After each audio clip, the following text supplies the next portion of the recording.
សួស្តីបងប្អូនចំណាប់អារម្មណ៍មួយមកតាក់ទងមួយសម្បូរព្រៃគុកយ៉ាងម៉េចដែរអូន បាយបងឃើញនិយាយទៅភាគច្រើនពេលឃើញជនជាតិបរទេសមកលេងអញ្ចឹងសប្បាយចិត្តហើយអស់គុណពួកគាត់ដែលបានមកលេងនៅទីនេះដើម្បីឲ្យមានការផ្សព្វផ្សាយកាន់តែច្រើនទៅនៅកាន់តែលេង អូខេអរគុណច្រើន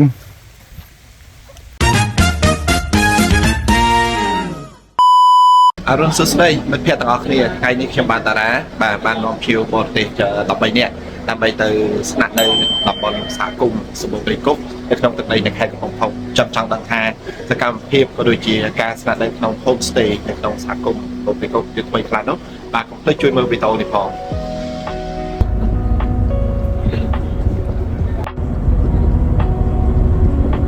អូខេបន្ទាប់ពីខ្ញុំបានធ្វើដំណើរអស់រយៈពេលប្រហែលជា4ម៉ោងជាងទាំងការសម្រាប់ផងនោះឥឡូវនេះខ្ញុំបានមកដល់សហគមន៍សម្បូរព្រៃគុកហើយក៏ជូនភ្ញៀវបានមកដល់ខាង home stay របស់ពួកគាត់ផងដែរឥឡូវនេះកំពុងតែឲ្យពួកគាត់បានជ្រើសរើសផ្ទះរបស់ពួកគាត់តែខ្ញុំគិតថាឥឡូវនេះគាត់ជ្រើសរើសហើយគាត់ក៏បានឡើងទៅតាមផ្ទះរៀងៗខ្លួនបាទ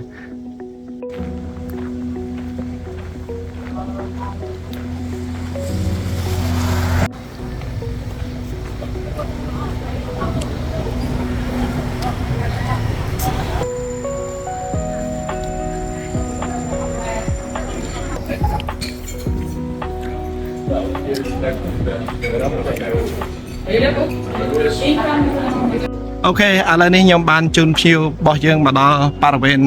ប្រាសាទសម្បូរព្រៃគុកហើយឥឡូវនេះបងធัวកាយកំពុងតែនាំភ្ញៀវទាំងអស់គ្នាទៅទស្សនាបរិវេណប្រាសាទតោសិន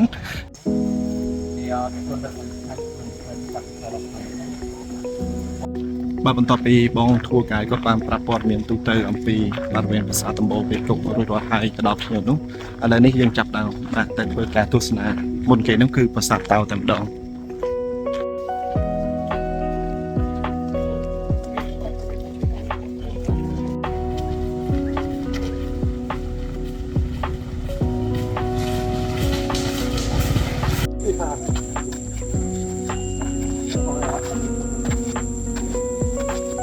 អូខេបន្ទាប់ពីខ្ញុំបានដើរមកស្ទុះមកឥឡូវនេះគឺយើងបានមកដល់បរិវេណ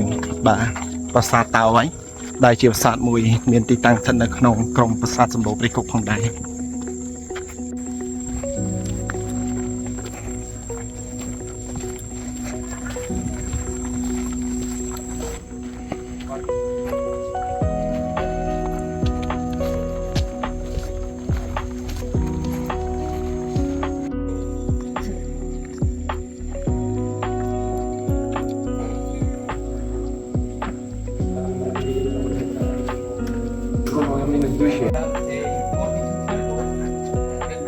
in line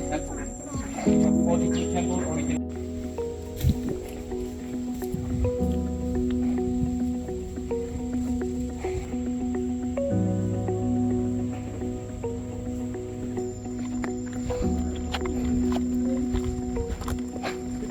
ឥឡូវនេះខ្ញុំដើរតាមផ្លូវខ្ញុំឃើញផ្លូវតែភ្លើងធម្មជាតិបាទឥឡូវនេះកំពុងតែបន្តការធ្វើដំណើរទៅកាន់បរិវេណប្រាសាទមួយទៀតហើយបាទយើងហៅថាក្រុមប្រាសាទនិពន្ធបាទហើយប្រាសាទនៅខាងក្រោយនោះយើងមកទស្សនាតាមផ្លែតទេបាទសោកស្ដាយដែរតែប្រាសាទយើងជាច្រើនបានខូចខាតបាទហើយនឹងបាត់បង់ប៉ុន្តែដែលអ្វីសំខាន់ហ្នឹងគឺមានការយកចិត្តទុកដាក់បាទពីខាងរដ្ឋាភិបាលក៏ដូចជាបណ្ដាប្រទេសមួយចំនួនដែលបានជួយឧបត្ថម្ភនៅក្នុងការជួយសង្គ្រោះបាទប្រាសាទរបស់យើងវិញ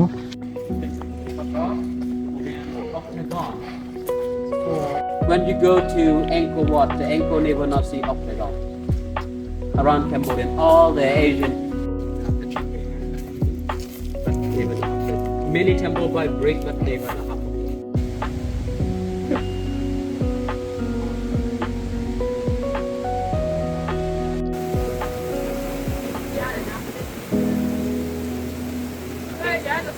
អូខេបន្ទាប់ពីបានរងចាំមេឃរាំងភ្លៀងឥឡូវនេះគឺយើងបន្តការធ្វើដំណើរទៅកាន់តំបន់ប្រាសាទផ្សេងទៀតបាទដើម្បីឲ្យភ្ញៀវទេសចរគាត់បានទស្សនាហើយបន្ទាប់មកហ្នឹងគឺយើងនឹងទៅកាន់រថយន្តវិញដើម្បីទៅទស្សនាភូមិតែម្ដងអូខេថ្ងៃនេះខ្ញុំបានជួបបងអូនស្រីបាទគួយស្រឡាញ់មួយចំនួនបាទ គាត់ចង់ឲ្យខ្ញុំសម្ភាសគាត់ឥឡូវខ្ញុំក៏សម្ភាសគាត់ទៅហើយទាំងអស់នេះគឺជាអ្វី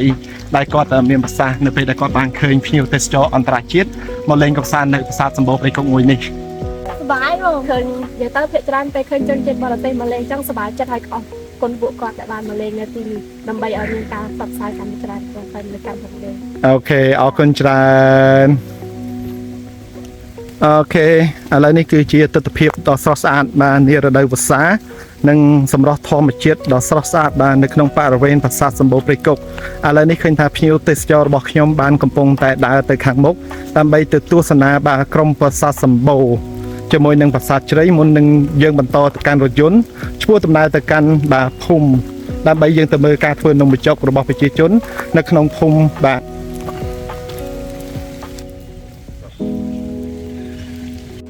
អូយសក់រៀងសព្រីព្រុសតិចឯដោយសារតែ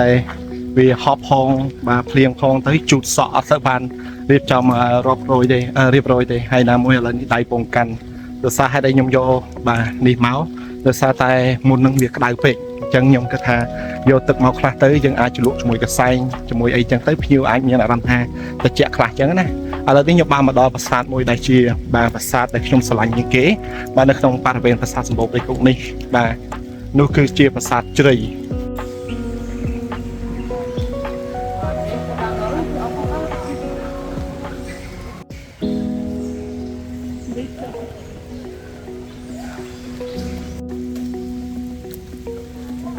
How many times have you seen this? Because the cows to Cambodia only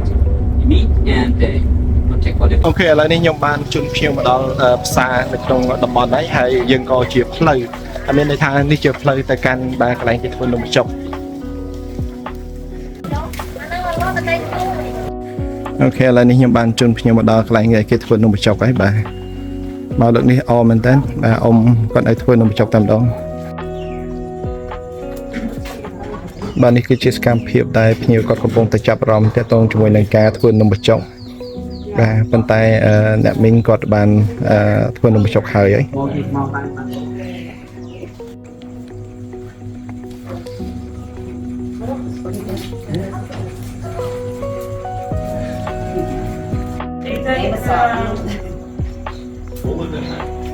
There is about 28 kilograms to 30 kilograms. ប្រិយមិត្តភក្តិទាំងអស់គ្នាថ្ងៃនេះជាថ្ងៃចុងក្រោយដែលខ្ញុំត្រូវចាក់ចេញបាទពីខាង homestay នៅខាងសម្បូរព្រៃគុកនឹងជូនភ្ញៀវទៅកាន់ទឹកដីនៅខេត្តសៀមរាបអរគុណមែនទែនសម្រាប់ការទស្សនាវីដេអូនេះតាំងពីដើមរហូតដល់ចប់អ្វីដែលសំខាន់បើសិនជាមិនទាន់ subscribe នៅ YouTube Channel របស់ខ្ញុំបាទទេបាទក៏សូមជួយ subscribe នៅ YouTube Channel របស់ខ្ញុំបាទផងដើម្បីអាចទទួលបាននៅវីដេអូថ្មីៗទៀតទាក់ទងជាមួយដំណើរកម្សាន្តមិនថានៅក្នុងស្រុកនិងក្រៅស្រុកទេអរគុណច្រើនជួបគ្នានៅវីដេអូក្រោយបន្តទៀត